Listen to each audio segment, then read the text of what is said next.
প্রত্যেকটা ক্ষেত্রে আমরা দেখলাম যে 10 টাকা, কোথাও 8 টাকা, কোথাও 15 টাকা পর্যন্ত কমে এসেছে। লাইটিং নিয়ে একটু কোশ্চেন রয়েছে, যেমন মরিচের ক্ষেত্রে একটু সবুজ কালারের লাইটিং ব্যবহার করা হচ্ছে, পেঁয়াজের ক্ষেত্রে লাল কালারের লাইটিং ব্যবহার করা হচ্ছে, মাছের বাজারে যে মাছের রং সেই মাছের রঙের সাথে মিল রেখে লাইটিং করা হচ্ছে। এগুলো অনৈতিক চর্চা, এগুলো বন্ধ করার জন্য মূলত আমরা আসছি, ছাত্রদের সাথে একসাথে আমরা কাজ করছি।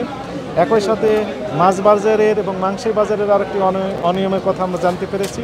ছাত্ররা যেহেতু সকাল থেকেই আছে, সেখানে আমরা শুনেছি যে মূল্য তালিকা আপডেট করা নেই। কিছু কিছু ক্ষেত্রে ছাত্ররা যখন যাচ্ছে তখন মূল্য তালিকা দিচ্ছে, ছাত্ররা যখন চলে যাচ্ছে তখন মূল্য তালিকা আবারও ঘষা মাজা করছে, অর্থাৎ বেশি দাম নেওয়ার যে অনৈতিক প্রবণতা সেটি লক্ষ্য করা। আমি আপনাদেরকে খুশির খবরই জানাই, সেটি হচ্ছে যে শাকসবজি থেকে শুরু করে পেঁয়াজ, আদা, রসুন, আলু সবগুলোর দাম গত দিনের চেয়ে 8 টাকা থেকে 10 টাকা করে কমেছে। আমাদের কাছে এমন প্রমাণ আছে, যেমন আমরা এখানে দেখলাম যে পাকিস্তানি পেঁয়াজ বিক্রি হচ্ছে 80 টাকা থেকে 84 টাকা কেজি, ইন্ডিয়ান পেঁয়াজ বিক্রি হচ্ছে 90 টাকা থেকে 100 টাকা কেজি, আর দেশি পেঁয়াজ যেটি আমরা দেখলাম 92 টাকা থেকে 103 টাকা কেজি পাইকারি রেটে বিক্রি হচ্ছে। পাইকারি যে বাজার সেখানে আমরা দেখলাম যে পাকিস্তানি পেঁয়াজ 80 থেকে 84 টাকা কেজি বিক্রি হচ্ছে, আর ইন্ডিয়ান পেঁয়াজ বিক্রি হচ্ছে 90 টাকা থেকে 100 টাকা, আর দেশি পেঁয়াজ 92 টাকা থেকে 103 টাকা পর্যন্ত আমরা দেখলাম বিক্রি হচ্ছে। কিন্তু স্যার এটা বিক্রি হচ্ছে 115 টাকা থেকে 20 টাকা। খুচরা পর্যায়ে সেটা বিক্রি হচ্ছে আপনি যে দামটি বললেন।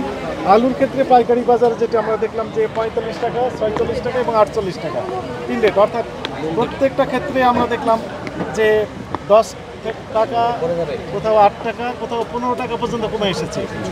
এই আলু, পেঁয়াজ, রসুন, আদা, এই প্রত্যেকটা পণ্যের ক্ষেত্রে পেঁপেও আমরা দেখলাম, পেঁপেটাও 20 টাকা কেজি বিক্রি হচ্ছে, যেটি আমরা দেখলাম। তাদের বক্তব্য যে প্রতিপদে যে টাকাগুলো দিতে হয় সে টাকাগুলো এখন আর দিতে হচ্ছে না, এই কারণে মূলত সবজির দাম অনেকটা কমে এসেছে। এবং আমরা আশা করছি যে এই যে কম শুরু হয়েছে পেঁয়াজ, আলু, আদা, রসুন, এর দাম আর একটু কমে আসবে এবং ভোক্তাগণের ক্রয় ক্ষমতার মধ্যেই আসবে। এই জন্য আমাদের জাতীয় ভোক্তা অধিকার সনদ অধিদপ্তরের মহাপরিচালক মহোদয়ের নির্দেশনায় দেশব্যাপী অভিযান পরিচালনা করা হচ্ছে। এই আপনারা দেখছেন যে ছাত্রছাত্রী তারা আমাদের কোঅপারেট করছেন এবং তারাও বিভিন্ন বাজারে অবস্থান করছে, যেন ব্যবসায়ীরা কোনোরকমভাবে অনৈতিক সুযোগ সুবিধা না নিতে পারে। তো তাদের সাথে সমন্বয় করে মূলত আমাদের এই কার্যক্রমগুলো পরিচালনা হচ্ছে। এখন আমরা যে অভিযোগটা পেলাম মাছের বাজারে, অর্থাৎ তারা মূল্য তালিকা ঘষা মাজা করছে, অর্থাৎ ছাত্ররা যখন যাচ্ছে তখন যে রেট দেখা যাচ্ছে আমরা চলে আসলে রেটটা হয়তো বাড়িয়ে দিচ্ছে, এরকম অনৈতিক কাজ যেটি করছে। আমরা চলে যাওয়ার পর ওরা ওই মার্কেটটা আবার সরিয়ে ফেলে আবার নিজেদের মতো করে বিক্রি করে, ঘষা মাজা, হ্যাঁ ঘষা মাজা করে। আমরা অনেক জায়গায় প্রমাণ পাইছি। এবং আরও যেটা আছে, যেমন 10 তারিখেরটা অনেক জায়গায় 12 তারিখেরটা অনেক, আজকে তো 12 তারিখ, অনেক জায়গায় 10 তারিখের মূল্য ওরা চালাই দিতেছে। এটা হবে, এটা আমরা আপডেট করে নাই, আমরা এটা বলছি এটা আপডেট করার জন্য। আরেকটা যেটা বিষয় স্যার, সেটা হচ্ছে যে মাংস বাজারে ওদের কোনো চার্ট নাই স্যার, কোনো মনিটরিং নাই, কোনো কিচ্ছু নাই স্যার। আমরা দেখে আসছি এবং আমরা এই 4 দিন ধরে আমরা বলতেছি একবার দুইবার করে যে একটা নির্দিষ্ট চার্ট করেন, ওরা আজ পর্যন্ত কোনো চার্ট করতে পারেনি স্যার। আর চালের দোকানটা এখন পর্যন্ত নিয়ন্ত্রণ আছে, ওরা 1 টাকা ব্যবসা করে প্রতি কেজিতে, এটার প্রমাণ পাইছে এবং রিসিভ আছে, সত্যতা আছে, চালেরটা দিয়ে। আর মানুষ যেটা আছে স্যার, পেঁয়াজ এবং আলু, এই দুইটা বিষয় প্রত্যেকটা মানুষের কমপ্লেন স্যার, প্রত্যেকটা মানুষের কমপ্লেন। আর আমাদেরকে কেউ রিসিভই দেখাচ্ছে না, রিসিভ নাই স্যার। এই বিষয়টা একটু স্যার একটু জরুরি দিবেন। 6 টাকা বিক্রি করতেছে, আবার কোথাও 110 টাকা বিক্রি করতেছে, পাল্লা বিক্রি করতেছে আপনার 540 টাকা, 30 টাকা। ওইদিকে ওই যে আমরা এখানে পেলাম, আবার কেউ বিক্রি করতেছে কত? এটা খুচরা পর্যায়ে। হ্যাঁ খুচরা। পাইকারি যেটি আমরা দেখলাম যে ইন্ডিয়ানটা 100 টাকা বিক্রি করতেছে। হ্যাঁ এটা খুচরা। আর পাইকারি যেটি আমরা দেখলাম, আমরা বুঝতে পেরেছি থেকে ক্যাশ মেমো রাখবেন, এই কথা আমরা বহুবার বলে দিয়েছি। জানতেন তো যে ক্যাশ মেমো রাখতে হবে, জানতেন কিনা? আজকে বিক্রি করছেন ক্যাশ মেমো আছে?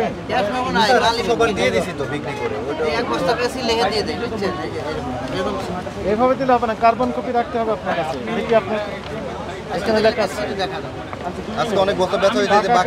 বৈশিষ্ট্য কার্বন কপি আপনার কাছে। এটা আপনার 102, এটা আপনার 93 টাকা আছে, 93 টাকা আছে, 100 টাকা আছে, 101 টাকা আছে, বুঝছেন? এটা আপনার 102 টাকা, এর উপরে নেই স্যার। 93 থেকে শুরু। হ্যাঁ জি জি স্যার, 100 টাকা আছে। 95 তো দেখলাম। 95 আছে জি স্যার, এটা সব আজকে 92 জি স্যার 92 পর্যন্ত আছে, তাই না? জি স্যার। তাহলে দেশি পেঁয়াজ আমরা 92 থেকে 103 পর্যন্ত আপনি দিয়েছেন রেট।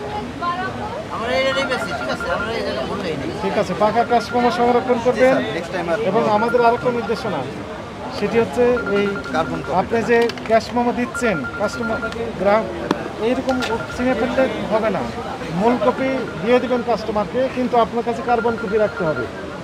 সেভাবে পাকা ক্যাশ মেমো তৈরি করবেন, ঠিক আছে? কার্বন কপি রাখতে হবে, আর যদি না রাখেন সেটি অপরাধ বলে গণ্য হবে।